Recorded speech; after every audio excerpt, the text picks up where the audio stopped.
जो लोग ऐसा प्रश्न करें कि साहब हमारा तत्व विचार में मन नहीं लगता, तो समझ लेना मन इसलिए ही नहीं लगता कि अभी आत्मा की सच्ची रुचि नहीं है।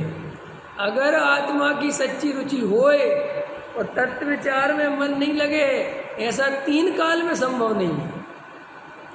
इसलिए जिन जीवों का तत्व विचार में मन नहीं लगता, वे जीव ऐसा समझ लें कि अभी हमें आत्मा की सच्ची रुचि, ये उसका समझ लो एक फॉर्मूला है, सिद्धांत है, नियम है, सूत्र है, सत्य है कि जिसे आत्मा की रुचि होगी उसको ऑटोमेटिक दिन में 10 दफे आत्मा के विचार चलेंगे। क्यों चलेंगे? क्योंकि इससे मेरा हित है। अंतर समझ में आया?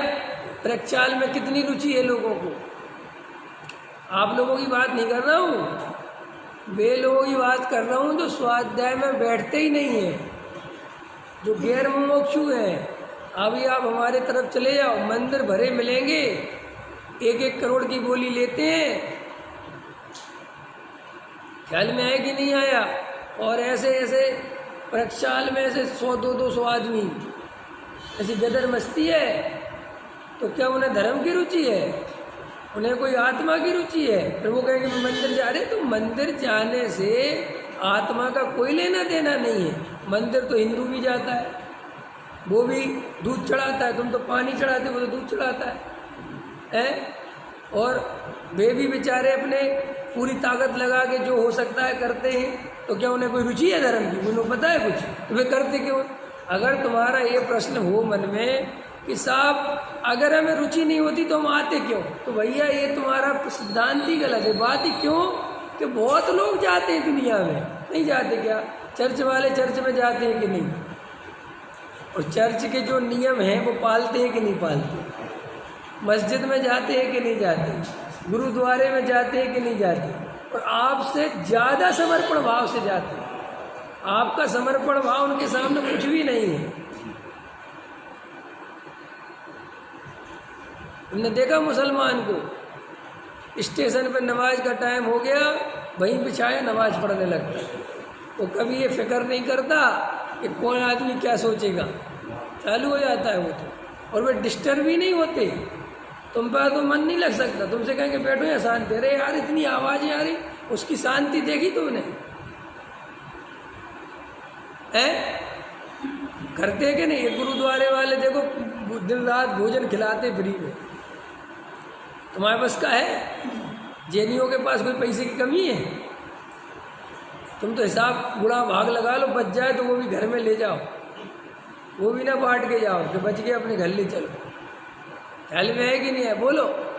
तो ये इससे कोई अर्थ नहीं निकलता कि कोई व्यक्ति मंदिर आता है, पूजा करता है, स्वाध्याय में बैठता है तो उसे आत्मा की रुचि है। कोई लक्षण ही नहीं है आत्मा की रुचि का। आत्मा की रुचि का लक्षण है कि वह दिन भर में कितने बार तत्व विचार करता है। जो जीव तत्व विचार नहीं करते, चाहे वो जैन धर्म की सारी क्रियाएं पालते हों, उन्हें आत्मा की कोई रुचि नहीं है। क्लियर हो गया? तर्क समझ में आया कि जहाँ रुचि सच्ची होती है वहाँ विचार किए बिना नहीं रहते। हमें दिन भर व्यापार के विचार चलते हैं, बच्चों के विचार चलते हैं, दिन रात कैसे चलते हैं? ये कोई तुम चलाते हो क्या? क्यों चलते हैं? व्यापार के विचार चलाने नहीं पड़ते, उल्टे अपने आप चलते। उल्टा ये चाहता कि नहीं चले।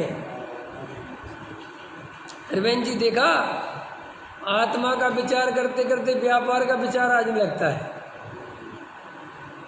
अभी तो तुम वो बता पाएगा जो करता है कि क्या होता है, जो करता नहीं वो नहीं बता पाएगा।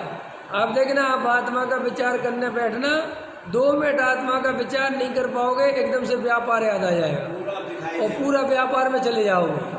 आप एकदम झटका मारोगे अपने को, कहाँ से कहाँ चला गया है। लेकिन ऐसा कभी हुआ कि व्यापार के विचार से आत्मा के विचार में चले गए? ये कभी नहीं हुआ। इसलिए जो लोग कहते हैं कि अपने आप तत्व विचार हो जाएगा, भ्रम में मत रहना।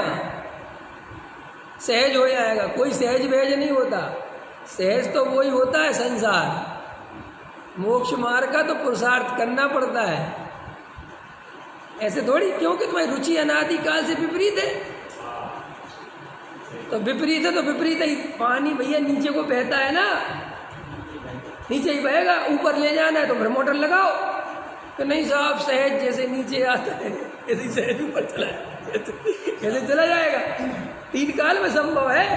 ऐसे ये जीव निरंतर गिरता हुआ है, ये अपने आप मोक्ष मार्ग नहीं मिल जाएगा, इसका पुरुषार्थ करना पड़ेगा। और पुरुषार्थ तुम ये सोचो, क्योंकि वो हम तो सब कर्मबद्ध है, जो होना है सो निश्चित है ना। और जब सम्यक अरे तो भाई एक कर्मबद्ध पर्याय का तूने छल ग्रहण कर लिया।